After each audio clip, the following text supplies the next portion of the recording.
안녕하세요. 안녕하세요.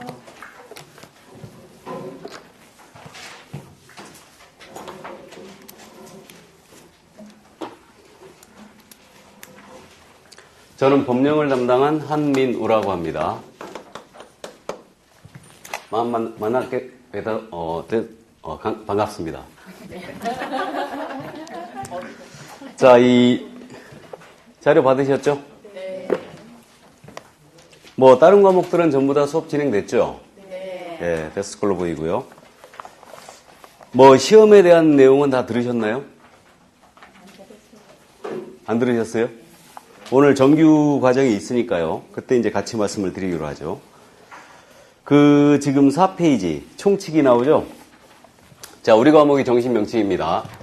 우리 과목은 2차 과목에 속해 있어요. 2차 과목에 속해 있는데, 우리 과목의 명칭은 일단 공인중개사법이라고 부르고 있는데요. 정신 명칭은 어떻게 되냐면, 공인중개사의 업무 및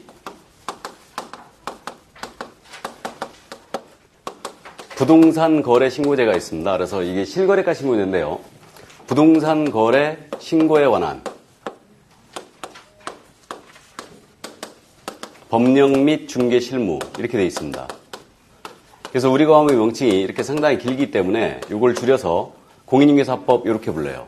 그래서 우리 과목의 정식 명칭은 시험에서 공인중개사의 업무 및 부동산 거래 신고한 법령 및 중개 실무다. 이렇게 이제 구성이 되어 있죠. 그러니까 여러분들이 실무가였을 때 실질적으로 지금 알아야 될 내용들이 2차 과목들이에요. 그래서 1차 과목은 이제 소양 과목으로 지금 분류가 되어 있고요. 그래서 1차는 민법과 개론으로 구성되어 있다는 거 알고 있습니다. 그래서 이렇게 되어 있고요. 2차 과목은 모두 이제 실무 과목인데 우리 이제 공인중개사법이 있어요. 그래서 이걸 줄여서 우리는 공인중개사법 이렇게 부르고 있고, 그 다음에 이제 공시법으로서 이제 공시법이 그 부동산 등기법과 지적법이라는 게 있죠. 그래서 공간정보의 구축 및 관리 등에 관한 법률 이게 있어요. 그래서 공시법과 세법으로 지금 현재 한 과목으로 지금 구성되어 있죠. 그러니까 공시법과 세법은 여러분들이 별도로 공부합니다. 근데 이제 한 과목으로 현재 구성이 되어 있고요. 다음에 이제 부동산 공법이 있어요. 그래서 이렇게 세 과목이 바로 2차 과목으로 구성이 되어 있고요. 우리는 여기 공인사법에 이제 해당이 되는 겁니다.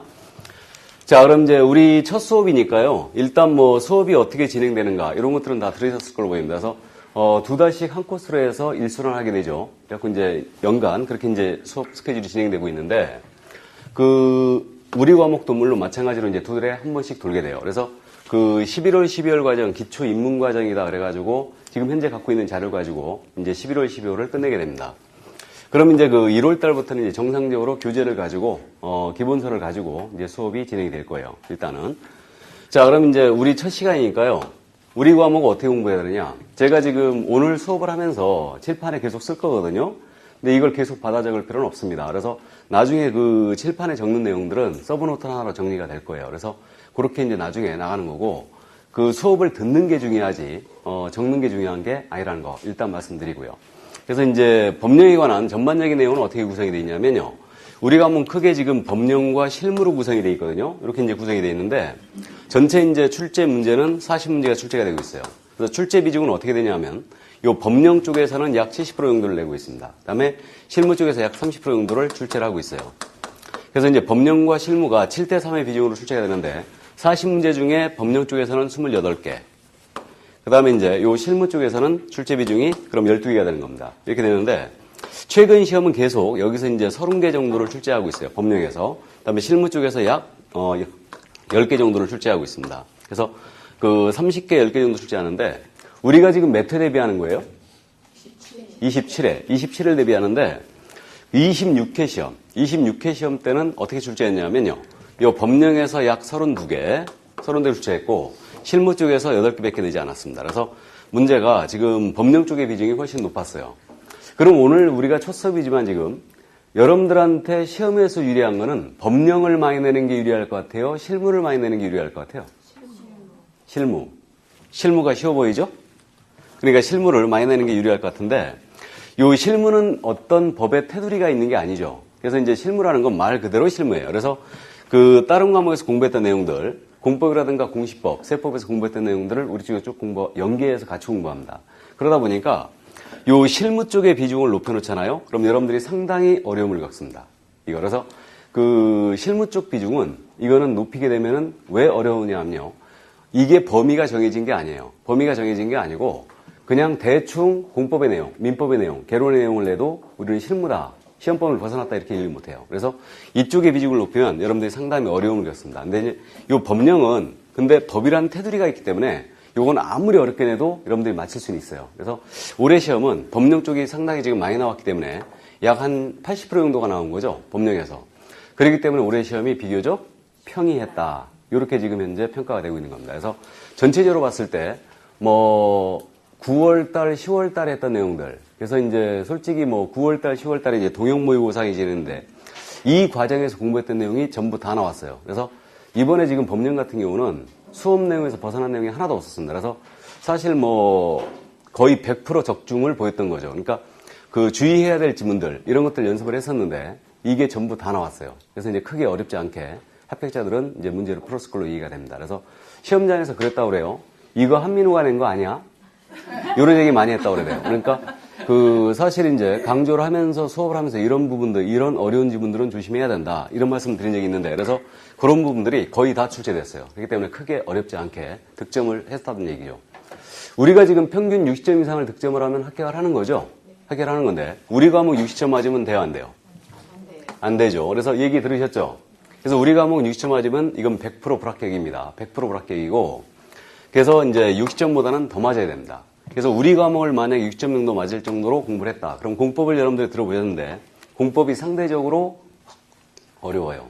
어렵기 때문에 우리 과목을 60점 정도 공부할 정도면은 공법은 절대 60점을 득점 못합니다. 그러니까 결국 탈락으로 가게 돼 있어요. 그러니까 여태까지 제가 강의하면서 우리 과목 60점 맞고 합격하신 분은 15회 시험 이외에는 본 적이 없습니다. 그렇기 때문에 60점 맞으면 100% 불합격이에요.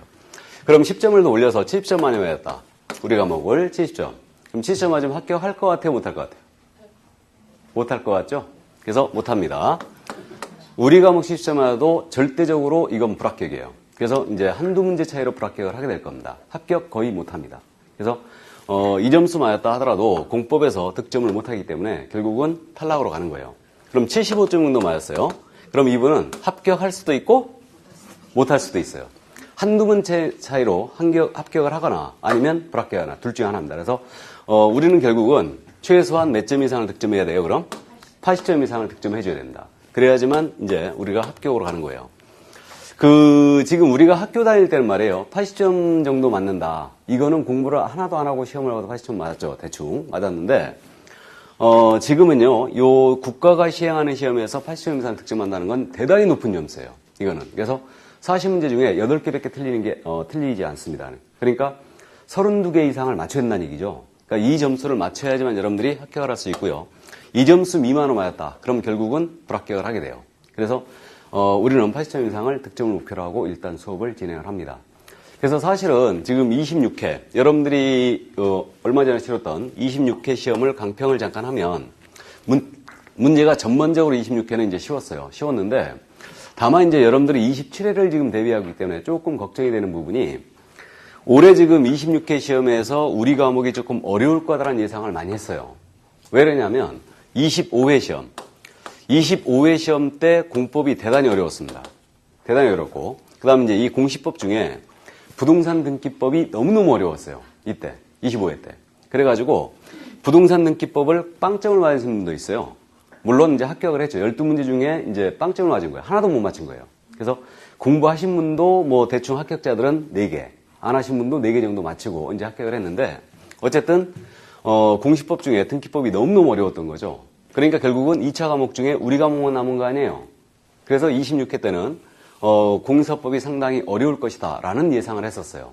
왜냐면 더더군다나 26회 때 25회에서 1차만 합격하고 넘으신 분이 너무너무 많았거든요. 그래서 역대 제 기억에는 아마 2번째 정도였어요. 그러니까 20회 때 1차 합격생들이 다른 회차보다 훨씬 더 많았습니다. 그래서 21회 시험이 우리 과목이 굉장히 어렵게 나왔어요. 그래서 21회 때 2차만 하신 분들이 우수수 불합격했어요. 우수수. 그런 바람에 이제 올해도 아마 26회 시험도 공사법이 좀 어렵게 나올 거다라는 예상을 했는데 예상을 뒤집고 평이하게 문제가 출제됐습니다. 그래서 득점하는 데는 큰 문제가 안 됐던 거예요. 그럼 우리는 결국은 이제 27회를 대비하고 있는 거 아니에요? 그럼 27회에서는 어떻게 출제될 거냐? 이게 문제죠, 지금. 이게. 그래서 그 26회 때 전반적으로 지금 시험은 쉬웠어요. 다만 2차 과목 중에 공법이 약간 까다로웠죠. 약간 까다로웠는데, 그럼에도 불구하고 우리 과목이 쉬웠기 때문에 득점하는 데 문제가 없었습니다. 그럼 이제 27회 때는 어떻게 될 것 같아요? 주계법이? 우리 과목 어떻게 될 것 같습니까? 어려울 것 같아요? 쉬울 것 같아요? 어려워질 것 같기도 하죠. 그런 느낌이 조금 듭니다. 그래서 어쨌든 그런 생각이 들긴 드는데, 지금 내년에 총선이 있어요. 내년에 총선이 있고, 올해 그러면은 시험이 어떻게 될 거냐. 그래서 내년에 그 총선 때문에 영향을 받지 않았나라는 생각을 조금 해봅니다. 선거가 있는 해에는 시험이 비교적 쉬워요. 특히 대통령 선거가 있잖아요. 그러면 상당히 시험이 쉬워집니다. 일단은. 그래서, 내년에는 국회의원 선거인데, 어쨌든, 지금 현재 전체적인 추세는 일정 소양만 갖추면 합격하는 걸로 이렇게 지금 현재 시험이 진행되고 있는 것 같아요. 그래서 크게 어렵지는 않을 것 같다는 생각이 조금 들긴 드는데, 이건 이제 계속적으로 진행이 되면서 그 전체적인 이제 분위기를 봐야 돼요. 국토부의 입장, 협회 입장 따져보고 시험이 어떻게 나올 건가 예상을 해보는 겁니다. 다만 이제 한 가지 또 우려되는 게 올해도 1차 합격생들이 너무너무 많이 나올 것 같다는 거죠. 지금. 그래서 뚜껑을 열어봐야 되는데 11월 25일 날 발표합니다. 합격자 발표를 하는데 그때 통계를 내보면 추측이 될 거예요. 그래서 올해 각 학원별로 지금 전화를 해본 바에 따르면 합격 인원이 만약에 그 학원에 100명이었다. 그러면 1차만 합격하신 분이 약 50명 정도가 되는 거예요. 그러니까 이건 다른 회차보다 훨씬 1차 합격자가 많다는 얘기입니다. 그러니까 결국은 전체 합격 인원의 절반 정도가 1차 합격생들이에요. 그래서 이게 조금 걱정이 되는 바입니다. 그래서 1차 합격생들이 너무 많으면 결국은 탈락을 시켜야 되거든요. 탈락을 시켜야 되기 때문에 시험 문제가 난이도 조정이 들어간다는 얘기죠. 그래서 올해도 이제 그런 예상을 했었는데 올해 지금 현재 뚜껑을 열어봐야 되겠지만 1차 합격생들이 약 한 12,000명 정도가 됐었어요. 올해 26회. 그러니까 26회 시험을 보신 분들 중에 2차만 보신 분들이 약 한 12,000명 정도가 됐었는데 이분들이 어느 정도 합격을 했는가는 이제 통계를 내보면 나오는데 전에는 2차만 보신 분들이 합격률이 약 한 80% 정도 보였거든요. 2차만 보신 분들이. 그러니까 2차만 보신 분들은 대다수 합격을 해버린다는 얘기죠. 근데 문제는 최근에 지금 24회, 25회, 26회. 이제 26회는 아직 결과가 안 나왔지만 이 2차만 보신 분들의 합격률을 따져보면요. 이분들이 통상 60% 정도도 합격을 못한다는 얘기죠. 그러니까 이번에 지금 12,000명 정도가 2차를 봤다고 그랬는데 12,000명 중에 약 한 60% 정도가 합격을 못했을 거예요. 그러면 결국은 12,000명 중에 60%면 약 7,000명 정도가 지금 합격을 했을 거고 나머지 한 6,000 내지 7,000 정도가 동차 합격생일 거예요. 아마. 그래서 뚜껑을 열어보면 이제 알겠지만 올해 최종 인원 합격 인원이 약 한 13,000명 이상이 되지 않을까 이런 생각을 지금 하고 있습니다. 그래서 이 중에는 약 한 7,000명 정도가 이제 2차만 보신 분들 중에 이제 이분들이 합격했지 않을까 이런 생각을 하게 됩니다. 그래서 이제 요 정도 경향으로 간다면 27회 시험도 무난하게 어느 과목을 어렵게 내느냐 요게 이제 관건이지 전체적으로 어렵지는 않을 거다라는 생각을 조금 해봅니다. 이거를. 그리고 특히 이제 11월 달에 나오신 분들은 대부분 이제 11월 달에 출발을 하였으면 1년 내에 거의 끝나고 가시거든요. 근데 문제는 뭐냐면 11월 달에 출발하신 분들이 대부분 어디서 이제 중도의 슬럼프에 빠지냐면요. 한 3월 달 내지 4월 달? 이 정도 되면 이제 슬럼프에 빠져요. 그러니까 여러분들이 11월, 12월 과정을 듣고 1월, 2월 과정을 들어요. 듣고 나면 이제 2바퀴 돈 거 아니에요? 2바퀴 돌고 나는데 그럼 어느 정도 이제 감을 조금 잡아요. 감을 조금 잡으면서 수업을 계속 들어보니까 했던 얘기 또 하고 그러는 거예요. 그러니까 별로 뭐 들 게 없네. 그래 가면서 이제 3, 4월 달부터 슬럼프에 빠지는 거예요. 이렇게 슬럼프에 빠지면 이게 9월 달까지 갑니다. 그럼 이제 시험을 망쳐요. 그러면 이제 9월 달에 가게 되면 어떻게 되느냐. 1, 2차 다 한다고 동네방네 소문은 다 내놨지. 그렇게 하게 되면은 창피하잖아요. 그러니까 2차 포기하고 1차로 돌리는 거예요. 1차로 돌리는 겁니다. 그래가지고 결국은 이제 수험 기간을 2년을 끌고 가는 거예요. 우리 학원이 특히 그게 심해요. 우리 학원이. 다른 학원에 비해서. 그러니까 2차 포기생들이 엄청나게 많이 나온다는 거죠. 그러니까 우리 학원이 특히 심해요, 이게. 그래서 쉽게 말하면 잘 가르치신다는 말씀이네. 두 번 듣고 알겠다는 착각을 하게 만드니까 잘 가르치신다는 말씀. 근데 사실은 11월, 12월은 기본 이론만 들어갑니다. 용어 정리만 정리해요. 1월, 2월 과정은 기본서가 나왔기 때문에 기본서의 내용을 훑어보고 가요. 거기까지는 어렵지 않아요. 근데 진짜 게임은 5, 6월 달부터라는 거죠. 진짜 게임은. 그러니까 우리가 이제 수업을 하면서 난이도가 점점점 높아지거든요. 그러니까 이제 수업의 내용이 점점 깊어져 가는데 이거를 여러분들은 잘 몰라요. 그러니까 이제 느끼시는 분도 있고 이게 그러니까 처음에 들을 때는 굉장히 쉬운데 점점 해보니까 점점 더 어려워지는 거예요.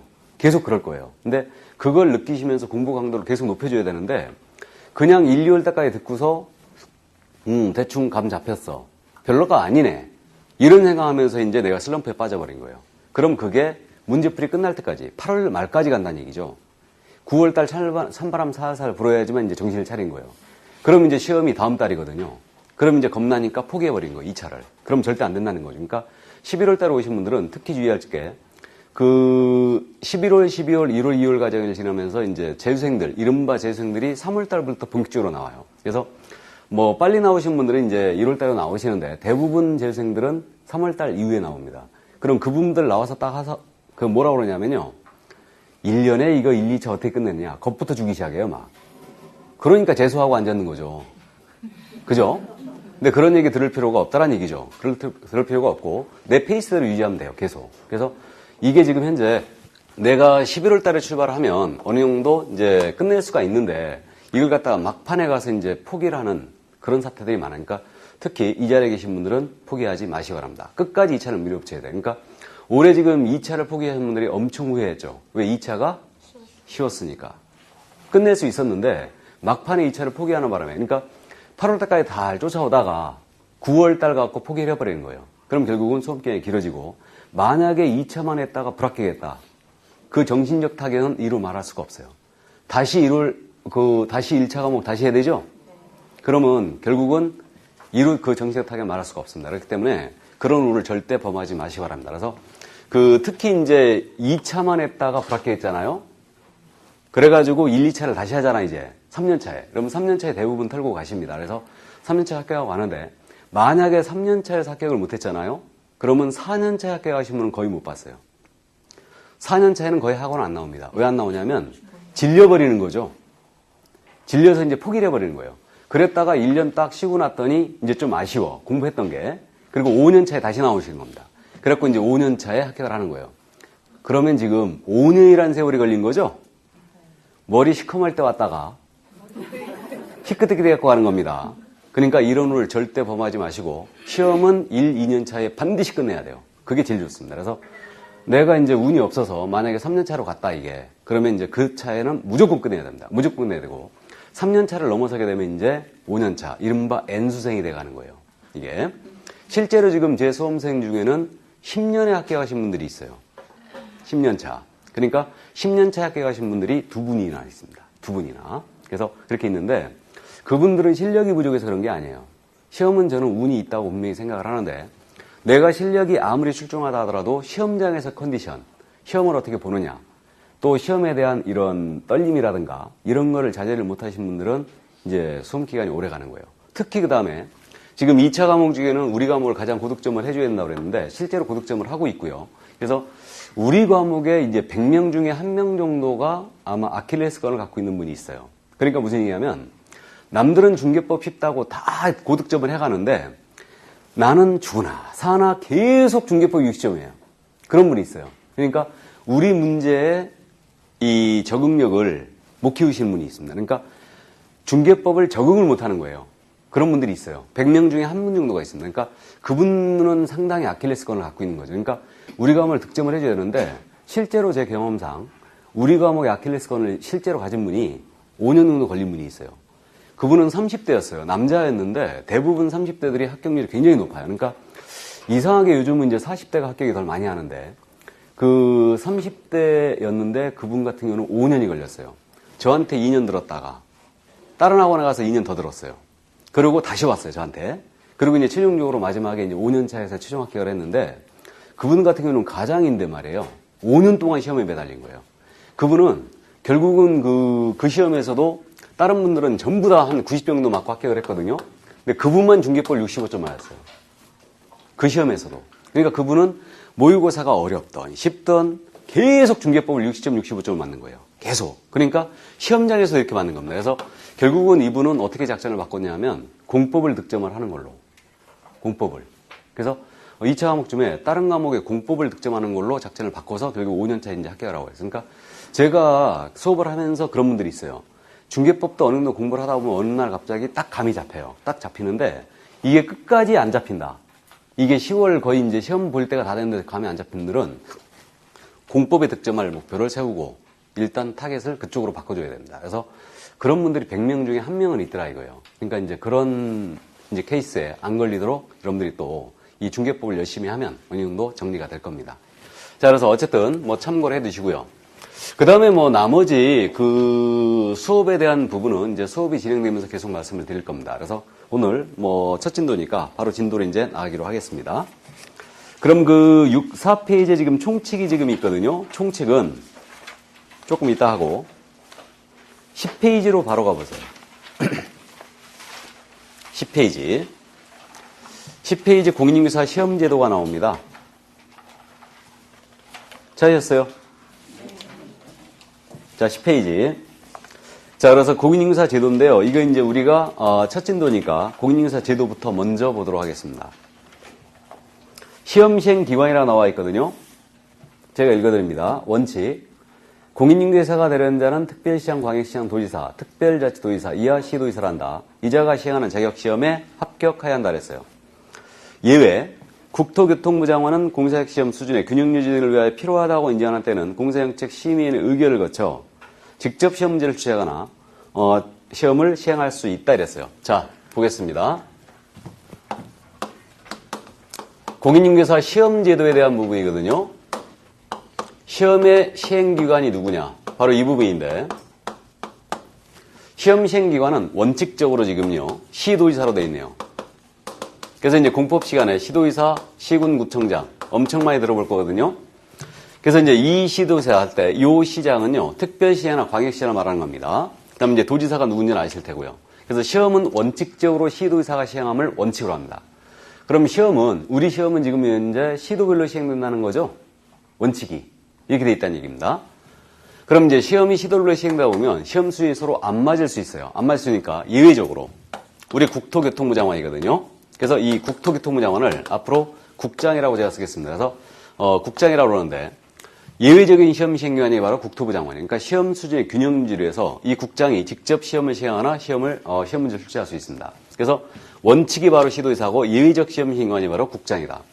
그럼 현재 지금 우리가 27회를 대비하고 있는데 시험이 어떻게 시행이 되어 왔냐면요. 1회서부터 11회 시험이었죠. 11회까지. 이때까지는 그때 당시에는 건교부였죠. 국토부가 아니고. 그래서 건교부 장관이 직접 시험을 시행했어요. 여기서. 그랬다가 12회였죠. 12회에서부터 15회까지. 15회까지는 산업인력공단. 여기서 위탁 시행을 했어요.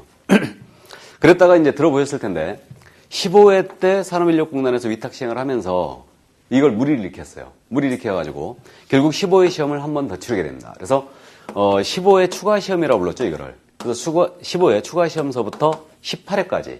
이때까지는 그 토지공사에서 위탁 시행했어요. 토지주택공사죠. 그래서 여기서 위탁 시행을 했던 겁니다. 그래서 지금 건교부에서 11회까지 시행을 했는데 이게 지금 2000년 시험이었습니다. 11회 시험이. 그래서 이때 당시까지만 해도 시험이 별로 어렵지 않았어요. 그러니까 대충 학원에 나와서 약 한 6개월 정도 공부하면 합격을 했습니다. 그러니까 이때까지만 해도 그냥 대충 시험을 합격했어요. 그랬다가 12회 때부터 인원이 대폭 늘어나기 시작했어요. 그래서 시험을 이제 매년 치르게 되면서 이때부터 인원이 대폭 늘어나기 시작하면서 가장 학원들이 이제 호황기를 맞게 됩니다. 그래서 이때 당시에 출원 인원이 보통 20만이 넘었거든요. 20만이 넘었기 때문에. 그래서 이때 이제 가장 호황기를 맞으면서 이때서부터 문제가 조금씩 어려워졌어요. 그랬다가 15회 때 이제 너무너무 어렵게 내갖고 이때 23만 명이 시험 보겠다가 이제 응시원서를 냈거든요. 그랬다가 전국적으로 1200명밖에 합격 못했어요. 전부 다 합격했습니다. 그래서 0.5% 정도밖에 합격을 못했어요. 그런 바람에 결국은 15회 시험을 다시 치르게 됩니다. 그래서 15회 시험을 이때 이제 토지공사를 위탁 시행했어요. 그리고 지금까지 이제 보게 되면요. 이때 15회 추가 때부터 18회까지 이때까지가 문제가 우리 시험 문제가 가장 정교하고 문제가 좋았어요. 그러니까 이때까지는 거의 지금 오류가 없었고요. 문제가 아주 정교하게 출제했습니다. 잘 냈다는 얘기죠, 문제를. 그래서 이렇게 됐다가 다시 이제 시험 이론화 차원에서 19회 시험이죠. 19에서부터 현재까지는 모두 산업인력공단이 위탁 시행을 하고 있는 겁니다. 그래서 산업인력공단은 주로 이제 기사 자격증 이쪽 시험에 대한 부분을 많이 관장을 하고 있는데, 그래서 주택관리사 시험이라든가 또는 공사 시험도 전부 다 여기서 관장을 하고 있어요. 그래서 여기서 위탁 시행을 하고 있는 겁니다. 그래서 이때 이제 시험이 다시 넘어오면서 문제가 다시 어려워지지 않을까 이런 생각을 많이 했었는데, 다행히 지금 산업인력공단도 여러 가지로 문제를 오류를 범하지 않게 해서 여러 가지 난이도 조정 실패라든가 이런 걸 범하지 않게 해서 많은 노력을 하고 있어요. 그렇기 때문에 지금 현재 올해 문제도 거의 오류가 없었습니다. 거의. 물론 이제 중개법에 한 문제는 오류를 약간 범한 것 같은데 이 신청을 받아주지 않을 것 같아요. 느낌상. 어쨌든 그래서 나중에 기회가 있으면 이제 말씀드릴 거고요. 그래서 현재 시험은 이렇게 진행이 되고 있어요. 그럼 결국은 시험은 원칙적으로 시도의사의 권한이고 예외적으로 국장이 시행할 수 있는데 산업인력공단이 위탁하여 시행을 하고 있다는 얘기죠, 지금. 이렇게 된 겁니다. 그럼 이거는 원칙적인 시험 시행 기관에 지니는 의미는 어떤 의미가 있냐면요. 자격증 교부권자와 연결돼 있어요, 이거는. 여러분들이 합격을 했잖아요. 그럼 자격증 받으셔야 되죠. 자격증이 누구한테 받는다고요? 시도의사요. 그러니까 여러분들은 경기도의 주민등록증을 두고 있기 때문에 경기도지사가 교부하는 자격증을 받으시게 됩니다. 그래서 원칙적인 시험 시행 기관의 지니는 의미는 바로 거기에 있는 겁니다. 그럼 1회서부터 지금 시도별로 시행한 적이 있느냐? 없다라는 얘기죠? 없어요. 없고요. 전부 다 지금 국토부에 시행했거나 전체적으로 위탁 시행을 했던 겁니다. 이렇게 했어요. 그럼 이게 왜 이렇게 돼 있냐면요. 이렇게 돼 있냐면 우리 지금 운전면허증이 있습니다. 운전면허증이 지금 시도별로 나가고 있죠? 그래서 여러분들이 경기도에서 운전면허를 취득하면요. 경기도 경찰청이 교부하는 운전면허증 받게 돼요. 그래서 우리 출발 시험이 출발 자체가 운전면허증과 비슷하게 시도별로 시행으로 시행했던 거예요. 그러니까 일정 소양만 딱 갖추면 자격증을 주는 걸로 이렇게 출발했었는데 이게 운전면허 시험과 비슷한 시험이다라고 절대 생각하면 안 되는 거죠? 운전면허 시험처럼 공부했다가는요. 이건 10년에도 합격 못합니다. 거의 고시화돼 있어요. 거의. 그래서 이게 시험이 그래서 최근에는 이렇게 이제 어려워져 있다는 얘기죠. 왜 그럴 수밖에 없냐면요. 생각을 해보면 짐작이 될 겁니다. 지금 현재 우리가 27일 대비하니까 시험을 몇 번 치렀다는 얘기예요? 27번 치른 거예요, 지금. 15회를 2번 치렀으니까. 그럼 결국 생각을 해보면 1차 과목은 개정이 되는 과목이 아니죠. 민법하고 개론은 민법은 거의 개정할 일이 없어요. 민법은 쉽게 개정을 안 해요. 법 중에 민법을 함부로 개정을 해놓으면요. 민법은 모든 법의 토대가 되는 과목이거든요. 토대가 되는 법이기 때문에 이건 국가 골간을 흔드는 문제가 돼요. 민사관계를 흔드는 문제가 되기 때문에 민법은 개정을 잘 안 합니다.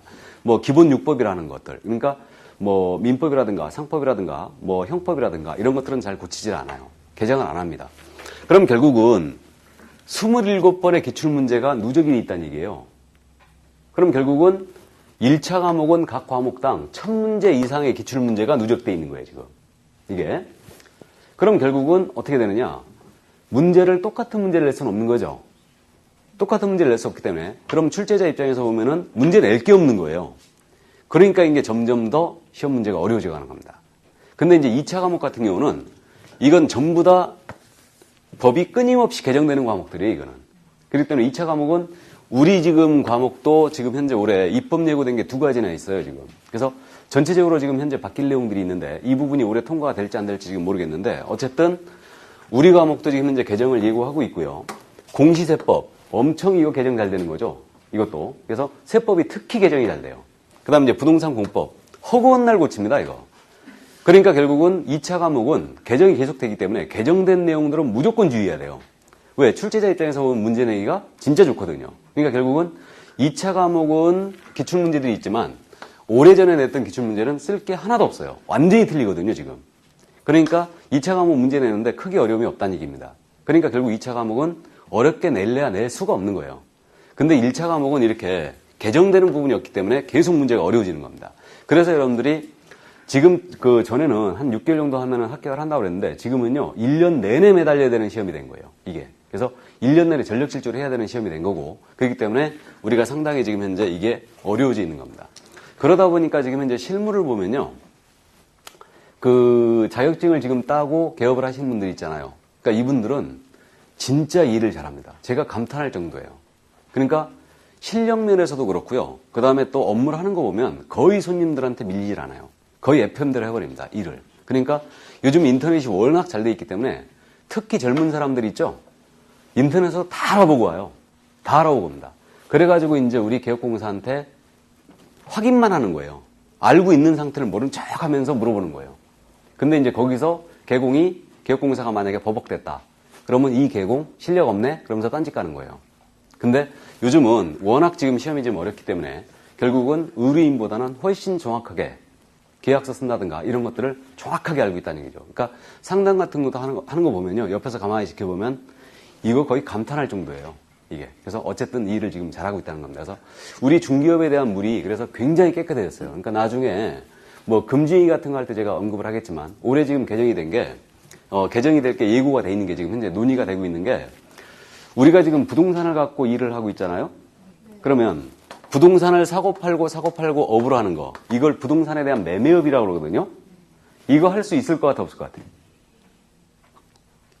내가 중개사무소 열었는데 부동산을 사고 다시 팔고 사고 팔고 할 수 있을 것 같아 없을 것 같아요? 없을 것 같아요? 있을 것 같죠? 하는 사람은 봤는데 결국은 사기로 잡혀 들어가던데. 그죠? 우리 매매는 못해요. 우리가 부동산을 갖고 있는데 첫 번째 금지행위예요. 그래서 우리가 이제 중개사물로 갖고 있는 그 토지 건물에 대한 매매업 같은 걸 못하게 돼 있습니다. 우리는 이게 금지돼 있어요. 첫 번째 금지행위로 돼 있는데 이런 것들이 이제 막을 이유가 없다는 거죠. 그러니까 옛날에 손님한테 피해를 줄 우려가 있기 때문에 매매업을 전면 금지시켜 놓은 거예요. 그러니까 군사정권 시절에 이제 그 우리 공인중개사들이 의뢰인 등치고 막 그럴 시절에 만들어 놓은 이 법이거든요. 이걸 갖다가 그러니까 지금은 이걸 막을 이유가 없다. 그래서 이제 이거를 풀겠다라고 지금 이제 논의 중이에요. 현재.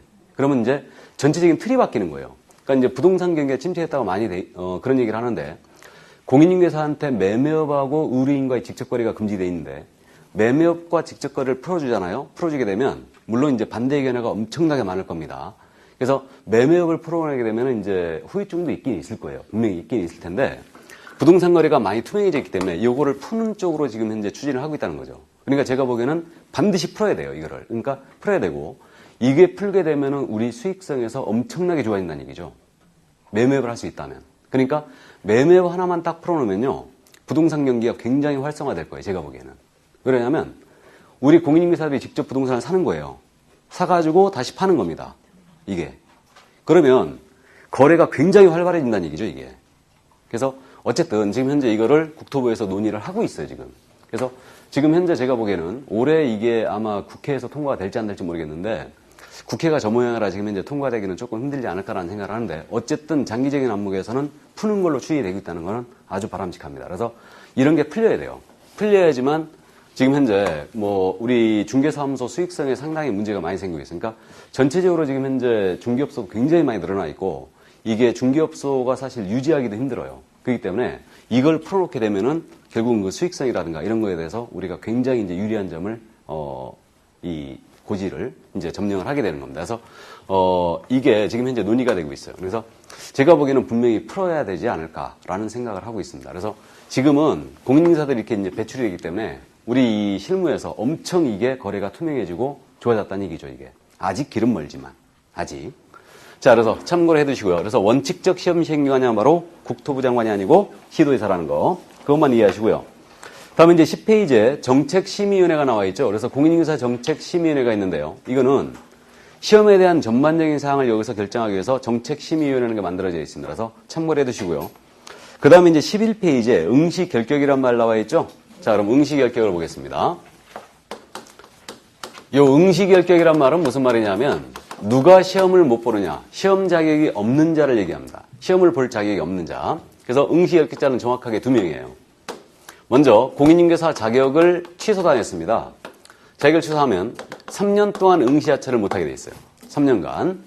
그 다음에 컨닝하다 걸렸거든요. 이자를 시험 부정이자라는데 시험 부정이자는 무려 5년간 응시자격을 박탈합니다.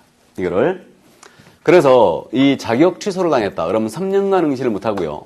컨닝하다 걸렸잖아요. 그럼 5년간이나 응시하차를 못하게 돼 있어요. 이게. 우리 운전면허증을 갖고 있는데 운전면허 취소하면 몇 년간 응시 못합니까? 1년이죠. 운전면허 정지기간이 운전했다 걸리게 되면 그때 취소하는데 그때는 2년간 응시 못합니다. 근데 이제 우리는 몇 년이라고요? 3년이에요. 그래서 이제 자격 취소할 정도면 거의 뭐 감옥에 가신다고 보시면 됩니다. 그래서 어쨌든 우리가 어떻게 뗀 자격인데 이걸 취소했다. 그러면 이건 3년간 응시를 못합니다. 아예. 그래서 이거 3년간 응시를 못하고요. 컨닝하다 걸렸어요. 특히 뭐 대리시험보다 걸렸다. 그럼 이제는 5년은 응시를 못합니다. 그래서 지금은 이제 대리시험 모르겠어요. 하는 사람이 있는지 없는지 모르겠는데 예전에는 대리시험이 간혹 있었죠. 특히 여성분들. 지금은 기술이 좋아서 완전히 바꿔놓죠. 완전히.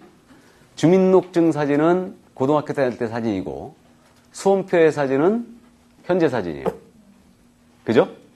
그러니까 어쨌든 부정행위, 뭐 대리시험 거의 없는 걸로 이해가 되는데 요즘은 부정행위가 그런 것들이에요. 시험을 보면서 뭐 스마트폰을 휴대하고 시험을 봤다든가 또는 뭐 공학용 계산기라는 게 있다면서요. 공학용 전자계산기. 그래서 그런 것들은 전부 다 부정행위로 적발됩니다. 그래서 그런 것들 휴대하고 있다가 걸리게 되면 결국 부정행위로 적발돼요. 그래서 어쨌든 이 2명을 제외하고는 모두 시험을 볼 수 있다. 이렇게 돼 있죠. 그러면 결국은 이 두 사람만 못 보고 나머지는 다 볼 수 있다는 얘기니까 우리나라 국적이 없는 외국인입니다. 시험 볼 수 있다 없다? 있다라는 얘기예요. 외국인도 시험 볼 수 있습니다. 물론 한글을 알아야 되겠죠? 문제지가 영문으로 나가는 건 없습니다. 그래서 일단 외국인도 시험 볼 수 있고요. 그 다음 미성년자거든요. 미성년자 공부했죠? 만 몇 세 미만? 만 19세 미만이죠? 그래서 만 19세 미만자가 미성년자인데 그럼 미성년자 응시할 수 있어요 없어요? 있다라는 얘기죠. 시험은 볼 수 있어요. 그 다음에 전과 사실이 있거든요. 전과자 볼 수 있다 없다? 있다. 전과 사실이 있더라도 시험을 볼 수 있습니다. 이거. 그래서 결국은 이 2명을 제외하고는 전부 다 볼 수 있어요. 외국인, 미성년자, 전과자, 뭐 파산자 다 볼 수 있어요. 시험을. 근데 이제 요게 이제 우리가 등록을 할 때 이들이 과연 중개업에 종사할 수 있느냐의 문제가 있죠. 이게. 그럼 중개사무소 갔는데 솜털이 보송보송한 미성년자가 앉아 있습니다. 실내가 가요 안 가요? 안 가죠. 그러니까 얘는 미성년인 상태에서 자격을 취득할 수는 있어요. 하지만 얘는 성년이 되어야지만 개업을 할 수 있습니다. 중개사무소 근무가 가능해요. 성년이 돼야 됩니다. 그렇기 때문에 신뢰보호 차원에서 의료인 신뢰보호 차원에서 미성년은 자격을 취득할 수는 있지만 중개업에 종사할 수는 없어요. 이거. 그다음에 전과 사실이 있어요. 중개사무소 갔더니 사기전과 18범이 교도소에 나오자마자 앉아 있습니다. 이거. 실내 가야 안 가요? 안 가죠. 그러니까 이자들도 일정한 기간을 제한을 해버립니다. 그래서 교도소에서 출소를 했다면 이자는 3년이 지나야 됩니다. 이거. 그래야지만 중개업 종사할 수 있어요. 그래서 전과 사실이 있더라도 자격을 취득하는 데는 아무 문제가 없습니다. 그러나 중개업 종사를 하기 위해서는 교도소에 나온 지 3년이 지나야 된다는 얘기죠. 이걸 뭐라고 하냐면 이걸 등록의 결격이라고 그래요. 이걸 이제 다음 주에 우리가 공부하게 되는 겁니다. 그래서 등록의 결격에 해당됐기 때문에 자격은 취득할 수 있지만 중개업 종사는 금지한다. 그렇기 때문에 이거를 이해해 두셔야 돼요. 시험을 누가 못 보느냐. 2명을 제외하고는 다 볼 수 있다. 이거. 그러나 이들이 자격을 취득했더라도 중개업의 일정 기간 종사를 제한하더라. 이렇게 되는 거예요. 이게. 제가 여태까지 강의하면서 미성년자가 합격한 적이 있느냐? 있어요. 있는데 우리 학원은 아니었습니다. 아니었는데 그 미성년자가 지금 시험을 볼 수 있게 풀린 게 2006년도부터 풀렸거든요. 그전에는 미성년자 자체는 시험을 못 봤어요. 아예. 못 보도록 해놨는데. 그래서 이제 우리가 전문자이기 때문에 능력이 닿으면 다 봐라 그래갖고 2006년부터 이제 미성년이 풀리기 시작한 거예요. 그래서 지금 저녁반에, 주간반은 그럴 일이 없는데 저녁반에 고등학생들이 가끔 왔었죠. 풀리면서. 그러면 얘는 고등학생이 왔다라는 얘기는 얘는 대학 가기 틀렸으니까 가서 자격을 취득해와라. 바로 이 얘기죠. 이 얘기입니다. 그럼 생각을 해보세요. 학교에서 공부 안 하는 놈이 학원에 나와서 학원 써 이거? 그러니까 그 아버님이 맨날 학원으로 전화해갖고 확인해요. 걔 나왔나? 이거. 그래갖고 이제 그 고등학생들 애들 보면 저녁반에 나와가지고 저 뒤에 앉아갖고 3시간 내내 스마트폰 보다가 그것도 지겨우면 이제 엎드려 자요. 더 지겨우면 여자친구 데리고 옵니다. 그래가지고 같이 앉아서 놀다가 그러고 가. 그래서 이제 학교 간 일을 본 적이 없어요. 본 적이 없는데 딱 유일하게 한 명이 합격했는데 그 친구가 고3 때 나온 거, 고3 때. 고3 때 학원을 나왔어요. 그래가지고 얘는 그 큰아들이었더라고요, 얘가. 큰아들인데 이제 대학 갈 실력은 안 되고 그러니까 부모님이 가서 자기나 취득해와라 이런 거예요. 그래갖고 얘가 나온 거죠. 그래갖고 이제 나와가지고 계속 이제 저녁반에 이제 수업을 들었어요. 그거 들었는데 얘가 학교에서 공부하는데 얼마나 지겹겠어요. 근데 애가 상당히 순진해가지고 굉장히 이제 말도 없고 조용해, 애가. 근데 다른 애들과 달리 수업에 와가지고 집중은 하더라고요. 수업은 계속 들어요. 그랬다가 이제 5월 달쯤에 11월 달에 출발했으니까 5월 달쯤에 이제 얘가 찾아왔어요. 찾아와가지고 공법을 어떻게 해야 되냐고 물어보더라고요. 공법을. 아니, 그걸 왜 나한테 물어보냐고. 공부쌤한테 물어봐야지. 그래가지고 얘 이제 공법이 너무너무 어렵다는 거예요. 그러니까 그도 그럴 것이 사회 경험이 전혀 없으니까 이게 어떻게 흘러가는지도 모르는 거예요. 그러니까 중개법은 대충 들어보니까 암기하면 그냥 바로 될 것 같거든. 그래갖고 이제 공법이 너무너무 어렵다고 어떻게 해야 되냐고 물어보길래 그냥 이해하려고 그러면 애워라, 애워. 그냥. 무조건 애워라. 그렇게 했거든요. 그래갖고 얘가 이제 고생을 하면서 이제 결국 시험이 이제 있었죠. 그래갖고 시험을 치렀어요. 시험을 치렀는데 합격을 그해 해버렸어요. 얘가. 해버렸습니다. 합격을. 근데 이제 고3 때 이렇게 중개사 공부를 했으니까 시험 공부는 전혀 안 했겠죠? 전혀. 그러니까 이제 시험이 지금 현재 수능이 이번 주죠, 지금. 그러니까 시험을 보고 나서 수능을 보는 거예요. 그죠? 그러니까 수능을 보긴 봤죠. 택도 없는 점수가 나온 거죠. 택도 없는 점수가. 그러니까 결국은 이제 합격자 발표가 됐어요. 합격을 했어요, 얘가. 그래서 합격을 했는데 합격하고 나서 이제 찾아온 거예요, 얘가 또. 완전히 얘가 달라졌어요. 완전히. 180도로 바뀐 거예요.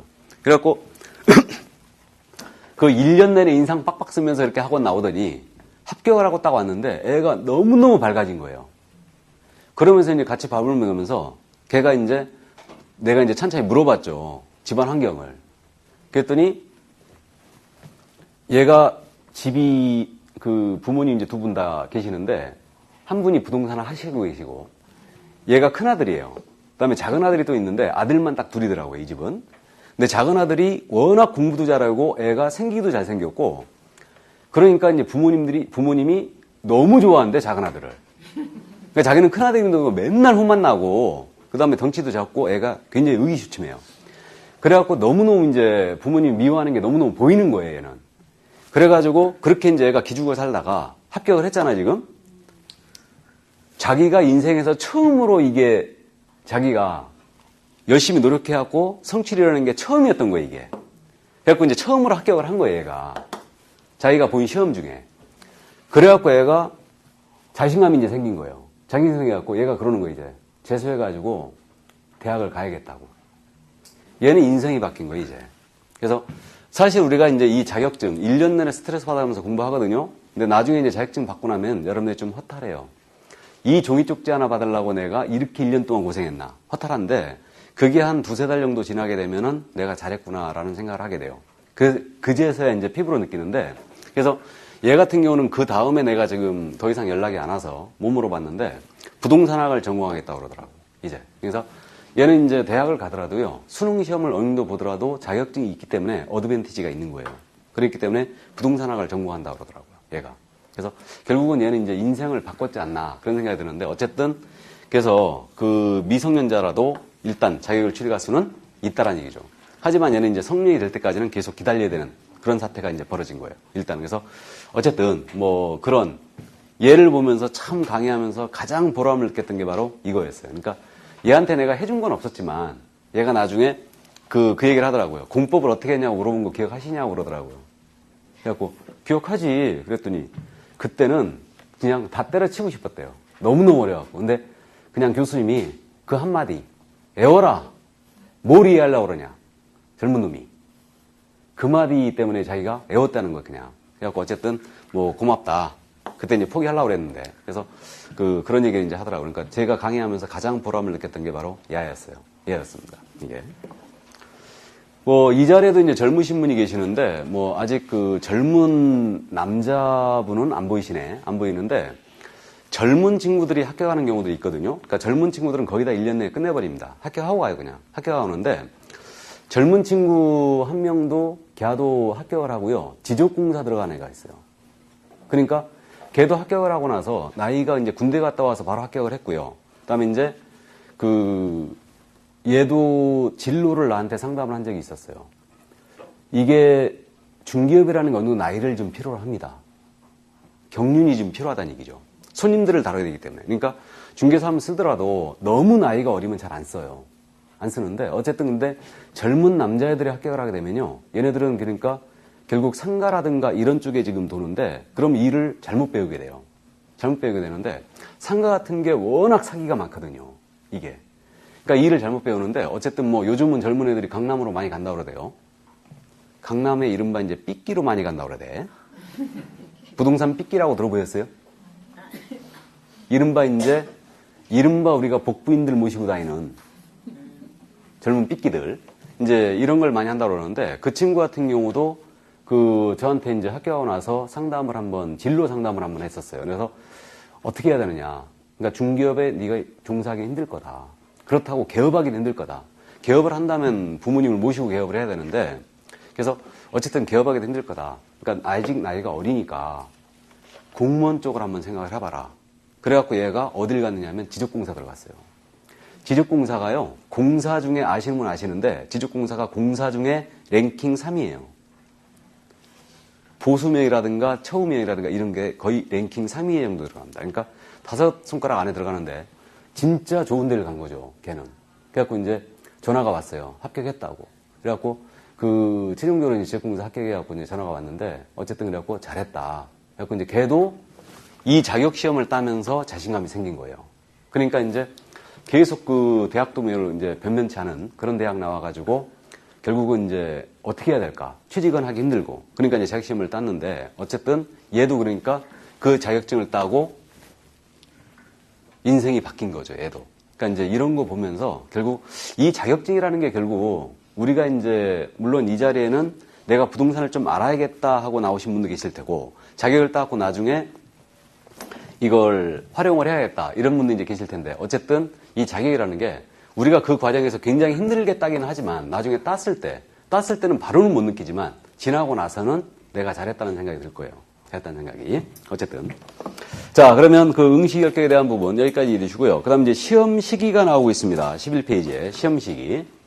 시험은 매년 1회 이상 시행한다 이렇게 돼 있죠. 다만 부득이한 사유가 있을 때는 당연도 시험을 치르지 않을 수도 있습니다. 그래서 지금 현재 우리가 27회를 대비하고 있어요. 그럼 1회 시험이 언제 있었냐면요. 1회 공사 시험이 1985년도에 있었어요. 85년도. 이때가 1회였습니다. 그래서 1회였고 그럼 얻는 계산에도 지금 27회가 2016년도 시험 아니에요? 그럼 얻는 계산에도 30년이죠 지금? 그죠? 그러면 올해 지금 30회나 31회가 돼야 되는데 27회예요 지금. 27회입니다. 그럼 시험을 매년 치른 것은 아니었다는 걸 알 수 있어요. 그래서 그 시험이 7, 8, 9회였죠. 7회, 8회, 9회, 95, 97, 99. 이 세 개 회는요. 2년에 한 번 치렀어요. 2년에 한 번 치렀고 그때는 상대평가였습니다. 지금은 절대평가죠. 그때는 상대평가예요. 그래서 시험을 매년 치른 건 아니었습니다. 그런데 이제 99년도 이후서부터 계속적으로 이제 10회 이후서부터는 매년 치르게 된 거예요, 지금. 그래서 그 돌아가신 우리 노무현 대통령 같은 경우는요. 공인중개사 자격 시험을 1년에 2번 치르겠다. 그렇게 공약을 한 적이 있었습니다. 물론 2번 치르지는 않았죠. 2번 치르지 않았는데 시험을 1년에 2번 치른 적이 있죠. 15회. 15회 추가 시험과 16회 시험이 같은 해 있었어요. 그래서 15회 추가 시험이 그해 5월 달에 있었고 16회 시험이 그해 10월 달에 있었습니다. 그래서 원래 시험을 15회 때까지는요. 9월 셋째 주 일요일 날 치렀거든요. 원래. 근데 이제 15회 때 2달 연기가 됐었어요. 시험이. 그래갖고 2달 연기돼갖고 11월 달에 치렀는데 그래서 15회를 11월 달에 치렀고요. 그 다음에서부터 15회 추가서부터 이제 15회 추가는 그 다음에 5월 22일 날 치렀고요. 16회부터는 이제 10월 달 넷째 주 일요일 날 계속 봐왔던 거죠. 그러니까 올해 처음으로 지금 현재 10월 넷째 주 토요일 날 시험을 봤던 거예요. 토요일 날. 그래서 어쨌든 시험은 지금 현재 매년 치르게 돼 있다. 이게 참고해 주시고요. 그 다음에 이제 시험의 방법이 나오는데 시험의 방법은 1차와 2차를 구분하여 시행함의 원칙이다 돼 있죠. 자, 그러면 지금 현재 우리 시험이 1차와 2차로 나눠져 있거든요. 나눠져 있는데 1차, 2차를 구분하여 시행함이 원칙이에요. 이게 무슨 뜻이냐? 1차 시험을 보고 1차 합격자를 대상으로 2차 시험을 시행한다는 얘기예요. 이거를. 그래서 이게 원칙이에요. 이게. 그러면 시험을 이렇게 1차를 나눠서 시험을 보잖아요. 그럼 어떻게 보게 되냐면 1차 시험은 선택형을 원칙으로 하고 주관식, 단답형, 기입형을 가미할 수 있다 이렇게 돼 있고요. 2차 시험은 논문형을 원칙으로 하고 그 다음에 주관식, 단답형, 기입형을 가미할 수 있다 이렇게 돼 있어요. 그래서 1, 2차를 구분 시행할 때는 1차는 선택형으로 2차는 논문형으로 보게 돼 있거든요. 이게. 근데 현재 우리 시험을 이렇게 보는 게 아니죠. 이렇게 보는 게 아니고 1, 2차를 동시에 시행하고 있어요. 같은 날에. 그럼 시험을 동시에 시행할 때는 어떻게 되겠냐면 1차 시험의 방법으로 2차 시험을 치른다 이렇게 돼 있어요. 그래서 현재 시험을 1, 2차를 같은 날에 보면서 1차 시험의 방법인 선택형으로 모두 보고 있는 겁니다. 1회 때부터 주관식 단답형 나온 적 한 번도 없습니다. 그리고 1회 때부터 1, 2차를 나눠서 본 적이 한 번도 없어요. 다 같은 날에 봤죠. 전부 다 시험을. 그래서 현재 모두 1차의 방법인 선택형으로 모두 시험을 보고 있는 겁니다. 지금 현재. 그래서 이렇게 되는데 그러면 시험을 1, 2차를 지금처럼 동시에 시행한다. 그러면 이거 1차는 내가 평균 50점을 득점했고요. 2차 시험 평균 10점을 득점했어요. 그럼 합격이에요, 불합격이에요? 일단 불합격이죠. 불합격입니다. 그래서 2차의 남점수, 1차의 비례점수는 없어요. 그래서 이렇게 되기 때문에 결국 불합격이에요. 왜 불합격이냐면 1, 2차를 동시에 시행할 때 1차 시험에 불합격한 자 2차 시험은 무효 처리한다 이렇게 돼 있어요. 그러니까 결국 불합격으로 하는 겁니다. 근데 만약에 1, 2차를 구분하지 않고 또 2차 시험에 남점수를 1차에 빌릴 수 있다라고 한다면은 합격자가 훨씬 많이 나오겠죠. 이게 나오고 1, 2차를 구분하지 않고 흔들어가지고 과락 없이 과락은 몇 점 미만? 40점 미만입니다. 그래서 과락 없이 60점 이상 득점하면 그냥 합격을 하도 합격자가 훨씬 많이 나올 거예요. 그러니까 지금 현재는 차수별로 나눠져 있기 때문에 요 1차를 반드시 넘어와야지만 2차에 자격이 되는 거예요.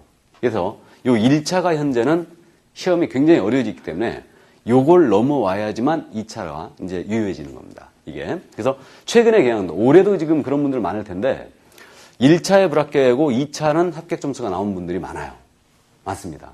근데 결국은 1차에 불합격했기 때문에 결국 2차는 아무 소용이 없게 되는 거예요. 이게. 그래서 전체 지금 여러분들이 공부 시간이 만약에 하루에 10시간을 공부한다. 10시간 공부한다 가정했을 때 1차 과목에 투자해야 되는 시간이 결국은 7시간 정도가 될 거예요. 그러니까 70%를 1차에 할애해야 돼요. 전체 공부량에. 그래서 이렇게 되고요. 2차 과목에 대해서는 이제 30% 정도, 3시간 정도만 해갖고 합격을 하는 겁니다. 그러니까 통상적으로 이렇게 해요. 그럼 결국은 1차 과목은 절대적인 시간을 요구하는 거예요. 절대적인 시간을. 그렇기 때문에 여러분들이 앞으로 이제 당부드릴게. 아직 우리 기본서가 나오지 않았거든요. 그래서 이제 공부를 처음 하신 분들은 무조건 1차에 주력을 해줘야 돼요. 1차에 주력해주고 2차는 지금 손을 대면 절대 안 된다는 얘기죠.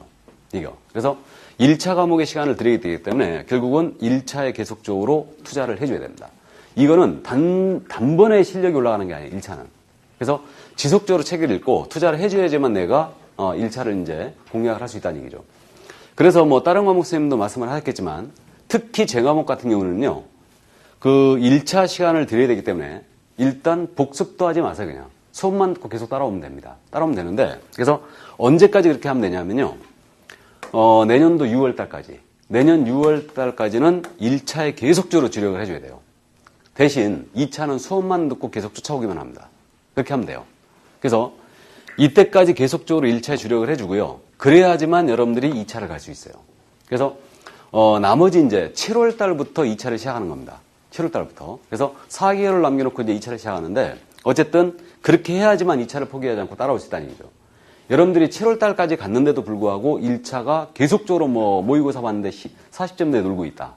그럼 이제 결국 2차를 포기하게 돼요. 1차가 안 됐기 때문에. 그래서 결국은 이때까지 지금 앞으로 8개월 남은 거죠? 8개월이에요.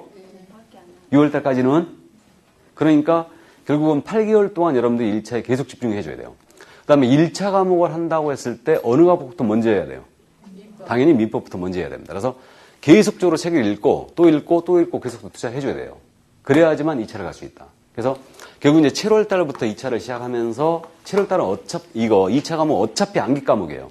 암기 과목이기 때문에 깊은 이해를 필요로 하는 과목이 아닙니다. 그래서 결국 암기를 이제 계속적으로 반복하면서 기억을 했던 것들을 한 번에 정리를 해나가는 거예요. 그렇게 해나가는 거고 1차는 이해를 요하는 과목이기 때문에 여기까지 투자를 꼭 하셔야 됩니다. 물론 이제 당부 또 드리고 싶은 게 11월 달 출발하신 분들이 내년 3, 4월 가면은 슬럼프에 빠진다고 그랬죠? 우리 1년간의 장기 레이스로 가는 거예요. 장기 레이스 가는데 그래서 지금 현재 공부를 시작했기 때문에 여러분들이 의욕적으로 공부를 시작합니다. 그래서 1차 과목 수업 들었잖아요. 집에 가서 복습하죠. 안 해요? 참 이상하시네. 그래서 어쨌든 의욕적으로 공부를 시작하기 때문에 뭐 복습도 하고 예습도 하고 막 그러려고 애쓰거든요. 근데 그럴 필요 없어요. 수업을 듣고 그냥 가서 오늘 뭐 공부했지? 하면서 딱 제목 정도만 보고 덮어버리면 돼요. 그러고 나서 이제 1월달 책이 나오기 시작하면 본격적으로 읽고 또 읽고 이제 해주는 겁니다. 그래서 그렇게 이제 해나가시는 거로 어쨌든 6월달까지는 1차에 집중을 해주시기 바랍니다. 근데 다만 작년에 공부를 하셨거나 만약에 올해 재도전한다 또는 이제 2차만 한다 올해 이런 분들은 공부를 이렇게 하면 안 되죠. 이렇게 하면 안 되고 작년에 하셨거나 그러니까 작년이라 하면은 이번 26회를 치렀거나 그 다음에 2차만 하신 분들은 이미 감을 잡고 있기 때문에 무조건 예복습을 철저히 다 해줘야 돼요. 무조건. 그리고 특히 이제 기본서가 아직 안 나왔지만은 기본서가 나오게 되면 그 2차만 하신 분들은 특히 이제 작년에 했던 분들은 2차 과목 중에는 중개법부터 먼저 공략해야 돼요. 잊어버리면 안 되니까. 그래서 감각을 잊어버리면 안 되니까 그 2차 과목에서는 중개법부터 먼저 공략을 하고 그 다음에 이제 공법, 그 다음에 공세법적으로 다시 공략을 해줘야 됩니다. 그래서 그 공부를 하셨던 분들은 이렇게 해주시고요. 처음 하신 분들은 2차 신경 쓰지 말고 1차에 계속적으로 주력을 하시라는 말씀 드리는 거예요. 이해하셨죠? 네. 자, 그럼 그 정도 이해하시고요. 시험에 일부 면제란 말이 나와 있는데 그러면 우리가 1차 시험에 합격을 했잖아요. 합격을 하게 되면 1차 시험을 한번 면제하고 있죠. 면제하는데 이게 다음 회 시험이게요? 다음 연도 시험이게요? 다음 회 시험이에요. 우리는 확실하게 해줘야 됩니다. 그래서 우리 과목이 이제 특성인데 우리 과목은 다른 과목에서 비교적 쉽습니다. 쉽고 금방 이해를 해버리는데 이런 것들을 다음 연도 시험이냐 회 시험이냐 이걸 확실히 구분하고 해야 돼요. 그러니까 시험을 1년에 한 번 치르니까 다음 연도나 회나 같은 거 아니냐라고 오해하시면 안 돼요. 우린 시험을 대비하기니까 다음 회라는 걸 확실히 알고 있어야 돼요. 시험을 1년에 2번 치를 수도 있죠. 그러니까 다음 회라고 못을 박아놓은 거예요. 다음 연도 시험이 아닙니다. 그러니까 다음 회 시험이 하나여 1차 시험을 면제합니다. 그럼 예를 들어서 26회 때 1차를 합격했다. 그럼 27회 때 1차 시험을 면제한다는 얘기죠? 네. 면제합니다. 그럼 27회 때 내가 응시를 안 해버렸어요. 그럼 28회 때 면제하나요? 아니요. 안 하죠? 본인의 응시 여부와 관계없이 다음 회 시험에 하나 1차 시험 면제하고 끝내는 겁니다. 그래서 15회 추가 때 1차를 합격했던 분들이 조금 불리했죠. 15회 추가 때 1차를 5월 달에 합격했어요. 그해 10월 달에 16회 시험이 있었거든요. 바로. 그러니까 이제 이때 1차만 합격하신 분들 조금 불리했습니다. 그래서 어쨌든 그래서 이게 다음 회 시험이라는 거 이 정도 이해만 해주시기 바랍니다. 자, 그럼 여기까지 하고 잠시 쉬었다 할까요? 네, 잠시 쉬었다 합시다.